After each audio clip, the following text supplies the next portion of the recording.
everybody. I'm Todd, a professional YouTuber who makes professional videos. Today, we're reviewing Castle Grayskull. So for the past 2 weeks, I've been reviewing just the Mega Consrux Masters of the Universe figures. They're all pretty good. So we're gonna finish off this 3-week thing with the Castle Grayskull set. As you can see, it's mighty big. Let me see if I got my ruler here. Stands at about, let's see, stands at just under 12 inches, or just under, I don't know what, pretty much just under a foot, or 30 centimeters for you non-Americans. So Castle Grayskull comes with 6 figures, so we're going to review those first. We're going to start things off with He-Man, and as you can see, let me move this here. This He-Man has all 3 of his accessories from the vintage toy. He has his sword, his axe, and his shield. This He-Man is also a lot different than the other 2 He-Man figures we've looked at so far. So let's get a bit of comparison. Here's the basic He-Man figure.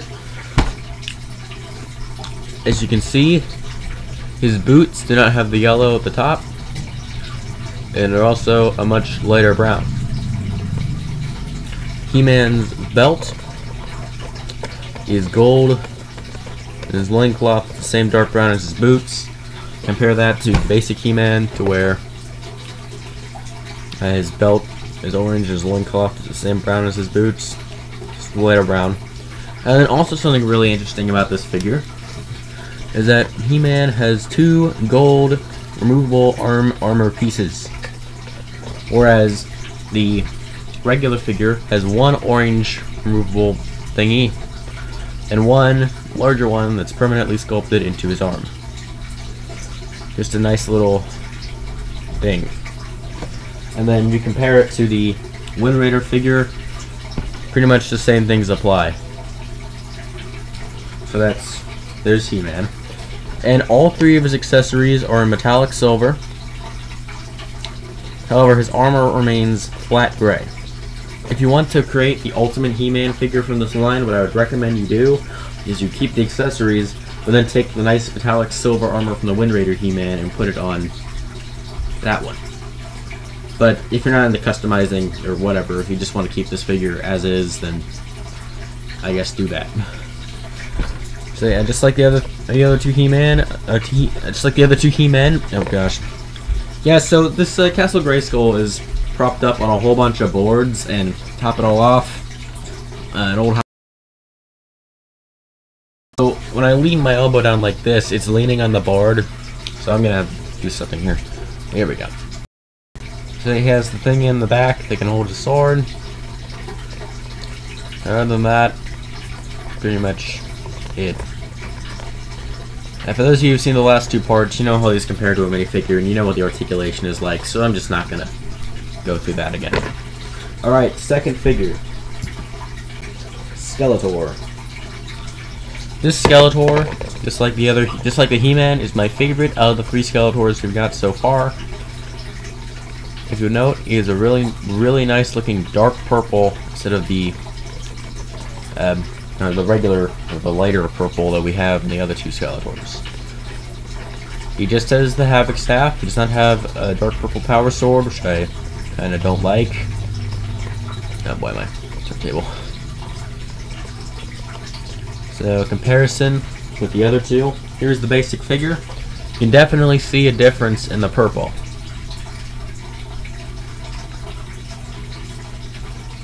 And then the same thing applies with the Wind Raider Skeletor there. See, Wind Raider, Skeletor, and He-Man are basically they're almost identical to their basic or single packed counterparts, just slight differences. So there's Skeletor. Yeah, one last look at him there. Okay, moving on. we have Beastman. If I can get it on the thingy. Give me a minute. Stands are kind of hard to fit. There we go. Stands are kind of hard to get in the turntable. So, as you can see, Beastman is this really interesting red color.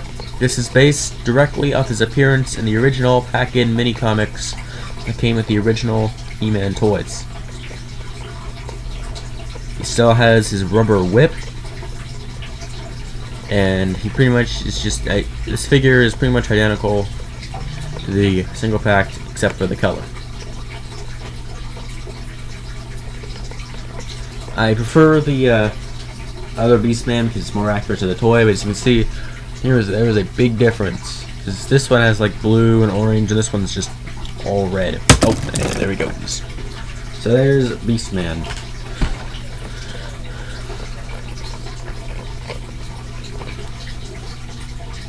Okay, next up we have Man-at-Arms. And this figure, when compared to the single pack figure, he has a darker green. He has more yellow armor instead of orange. He only has the club, and unlike the single pack figure, this one does not have his mustache. That is because this is based directly on the original toy, which did not have the mustache. So, when you compare the single figure, there's a huge difference there. See, this one has the mustache, that one doesn't. Same oddity where the helmet on this guy is removable, and though you can tell it's not supposed to be because that tab up the top there. Okay, the next two figures are definitely the ones that a lot of fans are going to like, because these two are exclusive to this set. You will not find them anywhere else, at least right now anyway. First off, we have the Sorceress. The Sorceress, for those of you Filmation fans, is the guardian of Castle Grayskull. She has this really cool rubbery cape piece. It's like a weird rubber, it's kind of like the same material that's used to make He-Man, Skeletor, and Faker's armors. But this one's a lot more frustrating because you have to thread it through both hands, and you have to slide something over the neck joint. Also, because of the way it works, this severely limits her arm articulation. And due to the head sculpt, the head doesn't move very well. Just thought I'd point that out. Her staff, just like all the other staff weapons in this line, is a two-piece construction, with the bird piece at the top being a separate piece that just kind of plugs into the stick.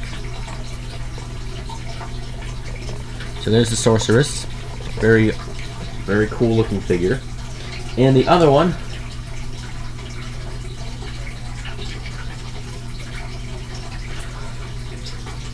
is the Goddess of Castle Grayskull. It was a figure directly from the original mini-comics. If you couldn't tell, the figures in this set are very heavily based off of the original toys and mini-comics. I took her back like that because her shield, for some reason her shield is always drooping because of the hand articulation. I don't know why. Could just be my copy.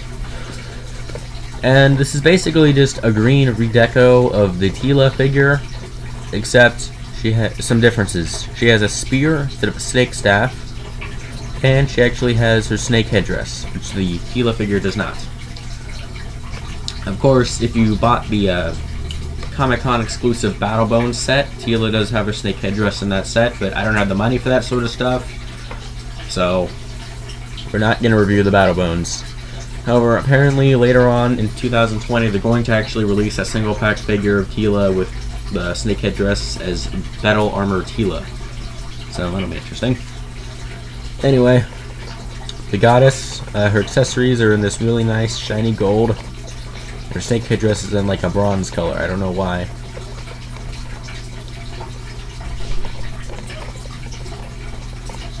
So, there's the Goddess. And those are the 6 figures in this line. Now we can move on to the actual castle itself. I probably should have bought like a Lazy Susan thing so I could rotate this, but we're not going to do that today. So, taking a look at the exterior. Yes, these are all individual bricks that I had to put together. So some exterior features of this thing. It has the turret. They can also raise and lower. You can rotate a full 360 degrees. However, it could bump it, if, like, depending on the elevation, like there. You can fit a figure on these little. I'm going to demonstrate that later once we look at the interior. Then next feature. Well, I guess I don't really call this a feature, but we have this ledge here that you can put a figure on. I'll just use Wind Raider He-Man. Oh boy, give me a minute. So you can fit a figure on this ledge here, and there's a door that comes from the inside to this ledge. And it's got a window here. Has this flag at the top, which is double-sided, supposed to represent who has control of it. This side to be the good guys, and this side to be the bad guys. At least I'm assuming anyway. And then the drawbridge or jawbridge or whatever you want to call it. It has a feature where what it's supposed to work when you insert the power sword into this into this little hole here, just like the original toy, but it doesn't work too well on mine. So the primary way that I've been able to open this is just, oh yep, there it goes. Just remove these teeth pieces here, and it works. See, I've seen reviews of this set, and for some reason everyone's been able to get their drawbridge to stay up just fine, but mine, oh, hey, that actually works. But normally what happens on mine is it doesn't stay in very well. I guess I might as well test the power sword feature now. It's probably the first time I've ever actually got that to work. So, there you have it there, folks.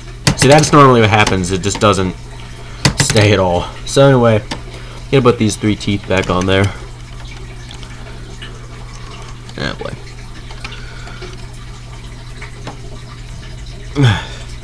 Okay, so there's the jawbridge feature. Get the sword back with He-Man there for safekeeping.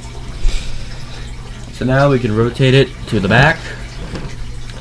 Yeah, I'm just gonna pick it up. Yeah, it's kind of, this isn't the heaviest of sets. I mean, you know. So in the back here we have this door, which I'll get to when we talk about the interior of the set. So we'll explore that feature later. Got this really nice roof that all this is individual pieces. 2 windows here, some windows here, and this is supposed to be like the handle that came on the original toy. I think, does the original toy have a handle? I don't know. Pretty sure it does. But I would not recommend picking this up because this is basically a Lego set. Have you ever dropped a Lego set? Yeah, that and this handle doesn't look like it'd be able to support the set. This piece here, or this massive roof, this is a common breakage point, at least for me anyway. This falls off a lot and it breaks very easily, and it's a pain to get back on. Same with this other thing here. I had to do a lot of creative work on this thing to get it to even stay on. And it's still a problem. Just give me a minute. There we go. And we can take a look at the sides. See, here's a different angle of that door.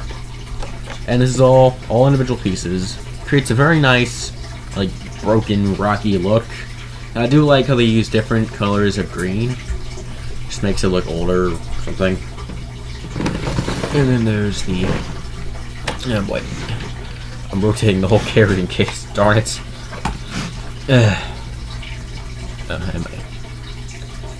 Excuse me, I accidentally opened the, oh no. Oh, okay. Still recording? Okay.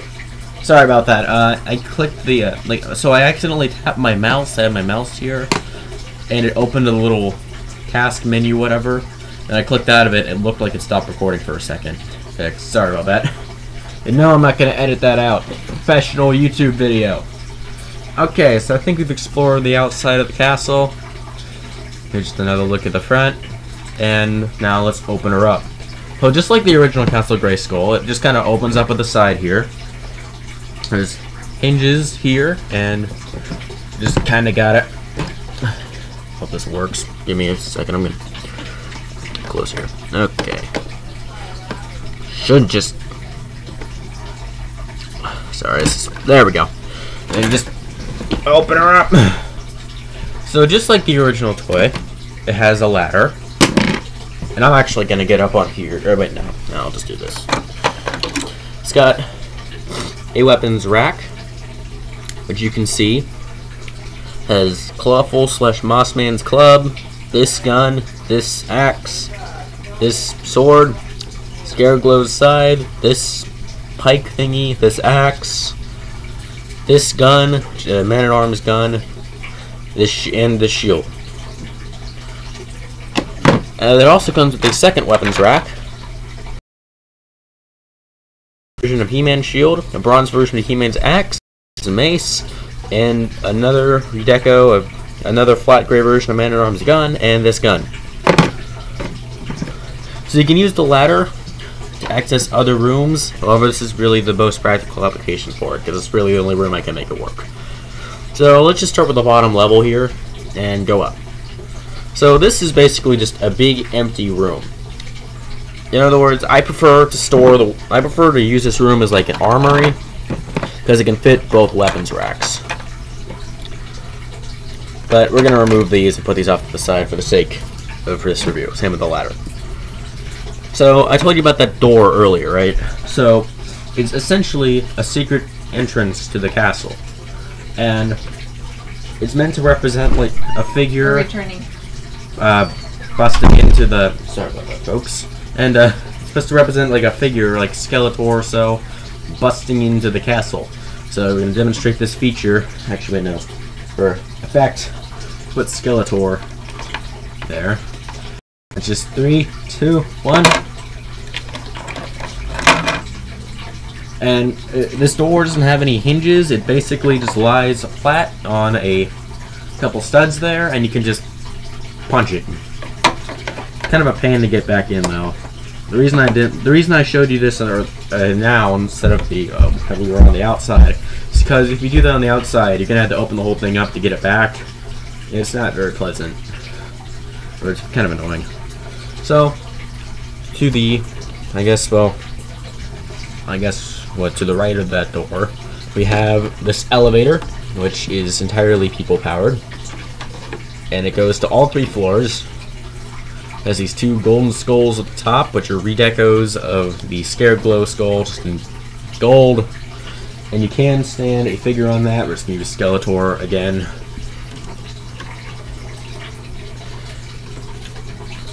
I'm going to move this Havoc staff, just because it'll be easier to fit him on there.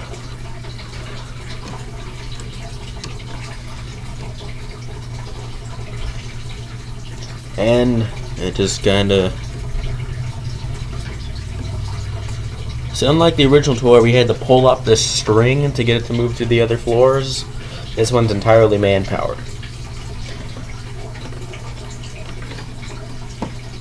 That's a cool little feature. And I'm pretty sure this set has all the features of the original toy, which I really like. Because I'm a bigger fan of the original toys than I am the cartoons. Especially the Filmation cartoon. There's something about me in a Filmation cartoon. Okay, so... Actually, can I rotate this? Wait a minute here. There we go. Now you have a more frontal view of it. So, then, second floor here. I like to use this room as Man-at-Arms lab, because if you've ever seen the cartoon, Man-at-Arms is like a scientist. So this has this screen here, which it's kind of hard to see, but it's got like a picture of like a planet and some stars and stuff. This is, just like the Wind Raider, there are no stickers in this set. This is all printed detail.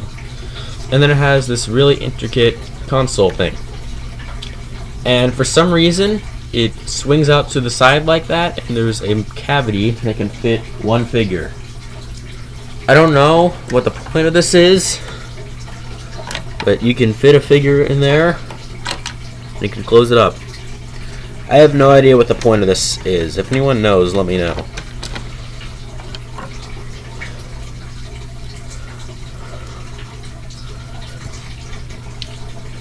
So you can put man-at-arms or whoever you want in front of there, and then the rest of this is just kind of empty space. Top floor here, there's really nothing. It's just kind of barren. So that's that side of the castle. Now the other side has a lot more play features, I'd say. Except I'm not destroying in front of this thing. Okay, I think we're good. Okay, so as you can see here, here's where the drawbridge is, the drawbridge. And then on this side here, we have the iconic training mechanism that came with the original Castle Grayskull, and it does spin quite well, in fact. And then just kind of, you can put it back in there. I don't think this is where they intended for you to put it, but I like to put it there. And I'm just gonna throw this off to the side for now. I'll put it back in there later. And then on this side, we have a jail cell, whereas the original Castle Grayskull, take it down, had just a sticker of a prison cell, and the 2000X version just had a little fence that your figures would go into. This one has a full-on jail room, and you can open the door. You can see these little pink arms in there, which are articulated. You can move the pink arms a bit, and it has this cool little chain piece. We'll get to that jail cell more as we move on to the second floor here.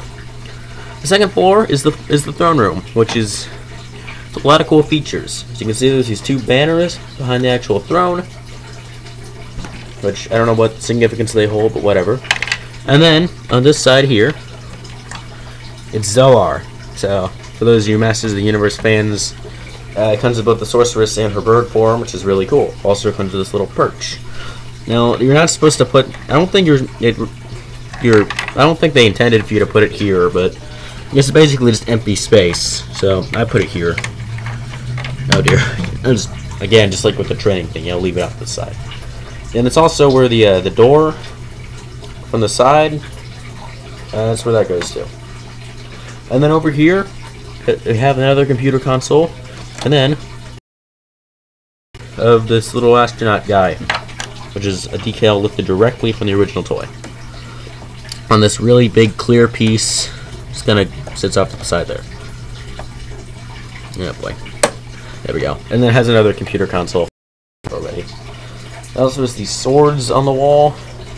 And then, of course, as you know, it's not Castle Grayskull without a trapdoor. So we're going to put the goddess on the throne. And yes, you can fit figures on the throne. You just kind of want to make sure they're in the prone position there. This is them on the throne. And then let's just say, oh no, Skeletor is breaking into Castle Grayskull or something. You stand him on the little rug with the eyeball on it, just like the original toy. However, unlike the original toy, you don't turn the throne, but you move it to the left. Or at least I think it's to the left, I don't know. Depends on if you're looking at it from this way or from the outside like me. So, just kind of gotta move the throne here, and see, sometimes they get stuck, because it's actually a really small trapdoor. And then they just fall down to the prison cell. Oh no, there she goes. You can remove your figure. I can get him in there. And there he is. So that's a really cool feature. And then we get to the top floor of this side here, which, as I mentioned, has that laser turret and the flag. And now we'll demonstrate how the laser turret works. You're going to want to put a figure, make sure you twist your hands to the side like that or whatever. You can just kind of stand them on here. And then if you want, and you can even make it so that it looks like they're firing the turret upwards.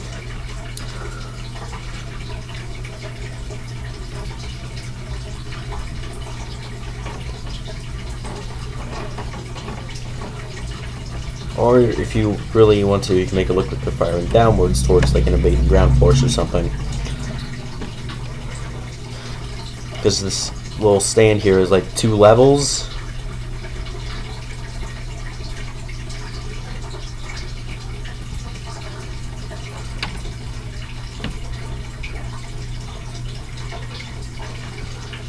Okay, you know what? This is problematic. This is very problematic. I'm wasting time here, aren't I?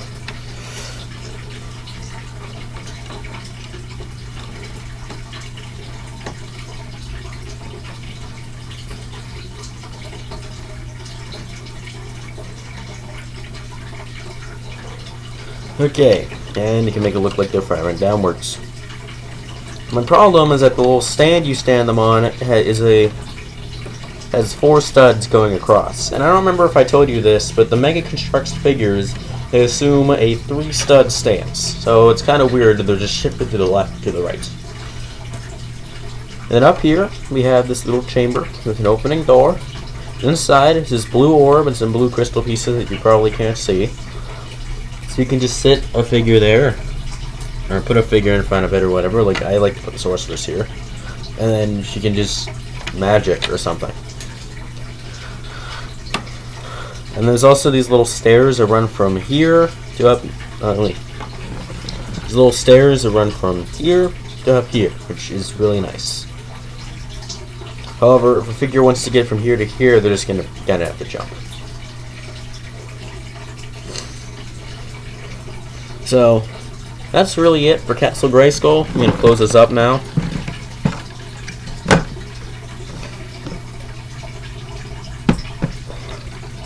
So yeah, that's it for my Mega Consrux Masters of the Universe review. Next week, I think I'm either going to do a random review or a LEGO Superheroes thing, so at least it's a nice change of pace from the last few videos. Sorry about the running time. I know some people don't like these longer videos, but it's just, you know, it's kind of hard to review this in like 5 or 10 minutes. So, thank you for watching this 3-part Masters of the Universe Mega Construx review. This has been Rod and Todd, signing off.